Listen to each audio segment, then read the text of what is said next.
संत तो कहते हैं कि मौत से डरना नहीं चाहिए, और हम दुनियादारी के लोग मौत से ही डरते हैं। संतों की वाणी एकदम स्पष्ट सीधी है। मौत से इसलिए नहीं डरते, वो मौत को जीत लेते हैं। मौत का मतलब होता है कि इस जीव का इस योनि से निकल जाना। जीव तो अजर अमर है, वो नहीं मरता है, रूह नहीं मरती, शरीर मरते हैं। लेकिन जिस शरीर में रूह रहती है उस शरीर को पता है कि नासवान है, इसको खत्म होना है, और इस शरीर में रह के वो दुनियादारी के जो भोग्य पदार्थ हैं उनको भोगता है, इंद्रिय सुख प्राप्त करके सोचता है कि मैं सदा ही इनका आनंद भोगूं। लेकिन जो चीज़ पैदा हुई है उसका अंत होता है, मृत्यु है अंत।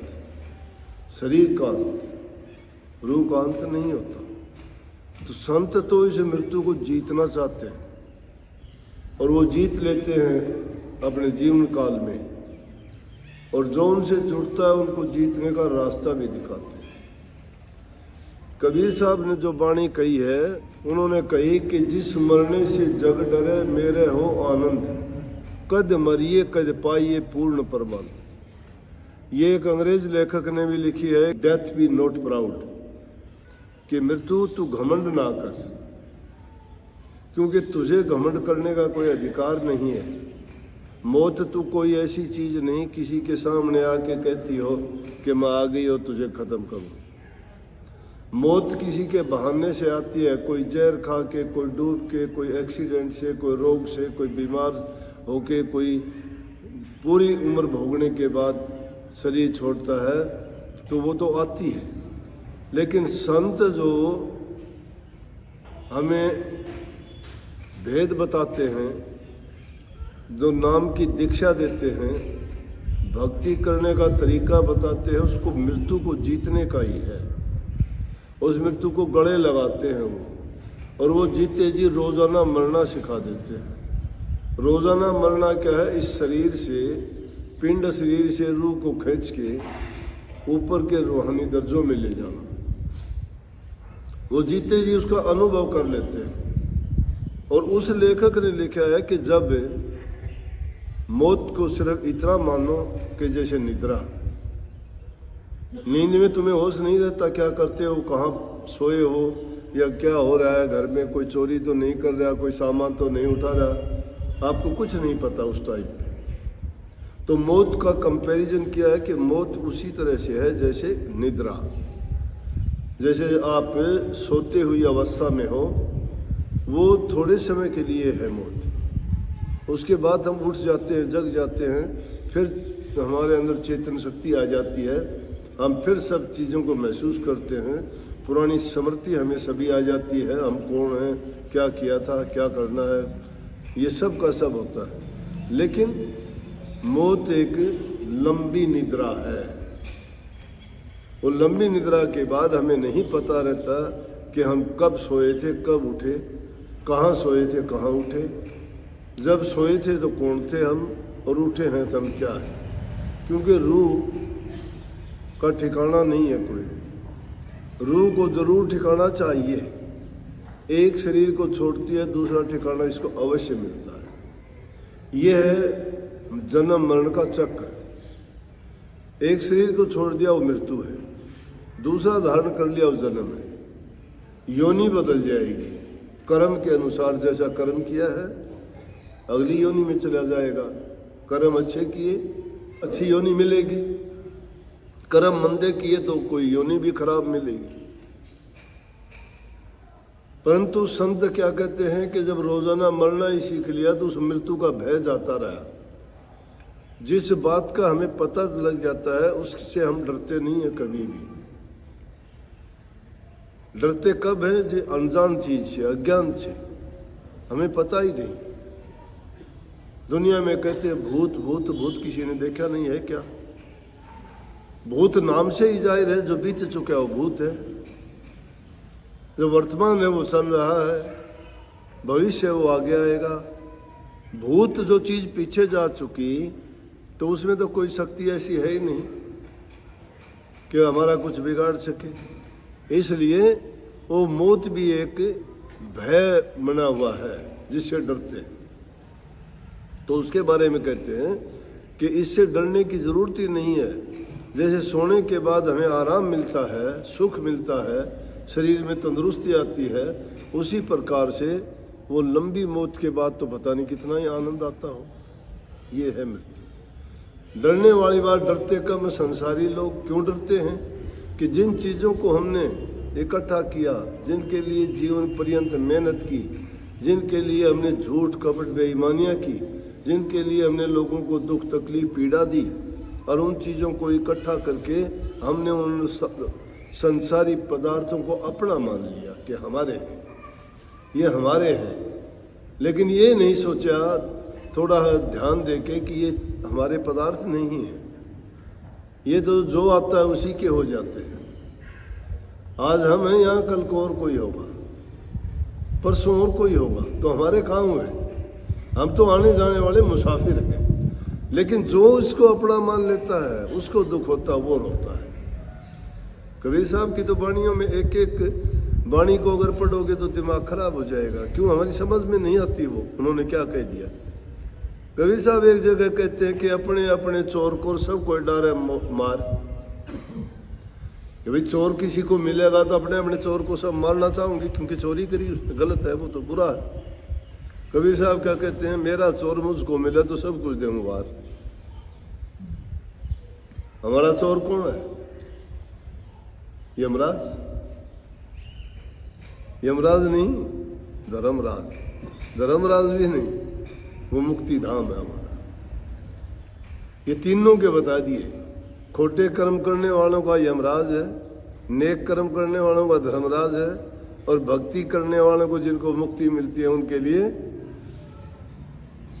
सो शब्द है। इसलिए उनकी वाणी में अगर जाओगे तो बहुत गहराइयां हैं। लेकिन उन्होंने ठीक कही, जिनको मौत का भय ही नहीं रहा, जिसको तो वो तो मौत को गले लगाते कि आ जा। इसलिए मौत डराने वाली कोई चीज़ नहीं, अपने आप में वो कोई चीज़ नहीं है। वो जब भी आती है उसका बहाना होता है, उसका कोई समय निश्चित निर्धारित नहीं है। वो पता नहीं कहाँ और किस तरह से आ जाती है। लेकिन जीवन जीते वक्त इंसान जो नेक कर्म करता है, मालिक की भक्ति करता है, उसका सुमरण ध्यान करता है, और वो करते करते जब उसकी बुद्धि का विकास हो जाता है, उसको ज्ञान प्राप्त हो जाता है, उसको ये राज समझ में आ जाता है कि हम यहाँ सिर्फ मुसाफिर हैं, ये दुनिया हमारी नहीं है, यहाँ हम चंद रोज़ के लिए आए हैं, कुछ दिन के लिए यहाँ रहेंगे। जिंदगी ये आदमी मानंद मुर्गे खुशनुमा, बैठा किसी डाल पर चहचहाया और उड़ गया। ये उस पक्षी की भांति है, जैसे एक दुनिया बगीचा है, इसमें हम आए हैं, कुछ समय के लिए बैठेंगे और समय पाके उड़ जाएंगे। तो इसलिए जो करने वाला काम वो करना चाहिए।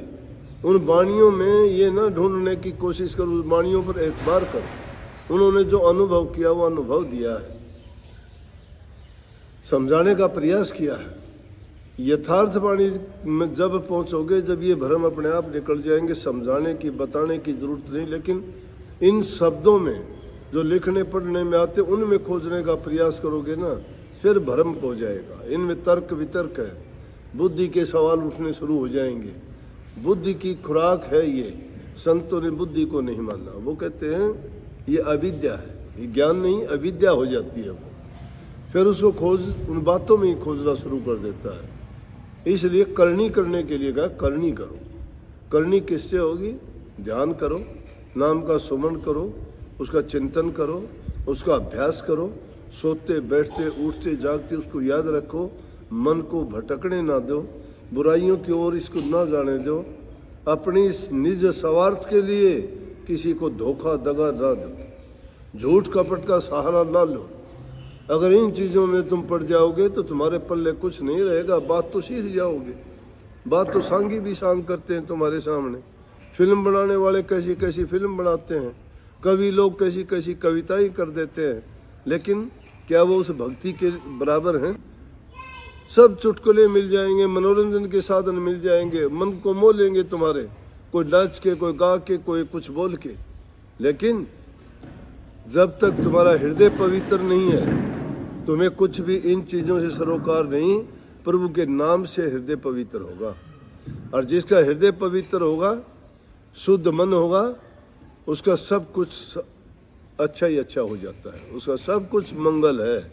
इसलिए उसको मंगल करने के लिए मंगल कामना किया करो। प्रभु का नाम सब चीज़ों से ऊंचा है, वो सबको संवार देता है, पापियों को भी, दुष्टों को भी, ठगों को भी, लुटेरों को भी, चोरों को भी, बड़े बड़े दुष्टों को भी, लेकिन उनकी नीयत सच्ची होनी चाहिए। जो नीयत खोटी लेके आया है, वो चाहे रात दिन बैठा रहे, पत्थर को पानी में डाल दो, क्या होगा? भीग जाएगा? वो नहीं भीगता। क्यों नहीं भीगता? वो सख्त है। जो कुछ लेने के लिए आता है, प्रकृति में कोई ऐसी चीज नहीं है कि तुम नहीं ले सकते। जो भी तुम प्राप्त करना चाहते हो, प्रकृति तो तुम्हारे लिए हाथ फैलाए खड़ी है कि आओ और ले जाओ। जो मेहनत करने वाला है, वो मेहनत करके देखो, उसको सब कुछ मिलेगा। जिनके गीत और नाम गाते हैं, उन्होंने कहां से ले लिया? वो कोई साथ लेके आए थे, या जाते हुए अपने साथ कुछ लेके गए? वो नहीं, सब कुछ है, सकल पदार्थ है जगमाही, कर्महीन नर पावत नहीं। कर्म से जो हीन हो जाते हैं, कर्म नहीं करना चाहता, उनको नहीं मिला करता कुछ भी। जो कुछ लेना चाहते हो, मेहनत करो। मेहनत करके आदमी संसार के पदार्थ अर्जित कर लेता है, मेहनत करके परमात्मा के दर्शन पा लेता है, मेहनत करके उसकी रहमत प्राप्त कर लेता है, मेहनत करके अपना मुक्ति धाम में पहुंच जाता है, खोटे मंदे कर्मों को धो डालता है। लेकिन मेहनत, कर्म बनाना पड़ता है, और कर्म अटल है, महाबली है। कोई कोई विचार करता है कर्म पर, नहीं करते। खोटे मंदे कर्मों की तो हम नकल कर लेते हैं कि उसने ऐसा किया, मैं भी कर लूँ। देखा देखी का खेल है। अरे तुम उनको देखते हो, तुम महापुरुषों को क्यों नहीं देखो, जिन्होंने सब कुछ त्याग किया? ऐसी कौन सी चीज थी कि जिसके बदले में सब कुछ छोड़ दिया? बलख बुखारा का बादशाह मूर्ख था क्या? राज को ठोकर मार के क्यों गया? गोपीचंद भर्तरी मूर्ख था क्या? गोपीचंद ने भी जाना छोड़ दिया, उसके मामा भर्तरी ने भी राज त्याग दिया। किस लिए त्याग दिया? इसका मतलब कोई ना कोई इस भक्ति के चीज में अलग ही आनंद और रस है, और उस रस को प्राप्त करने के लिए उसके प्रभु के नाम में अपने आप को इतना लीन करना पड़ेगा कि आदमी को संसारी पदार्थों की ओर उसका ध्यान ना जाए। तो जो करते चले जाओगे, त्यों तो भेद खुलता चला जाएगा। बातों में खोजो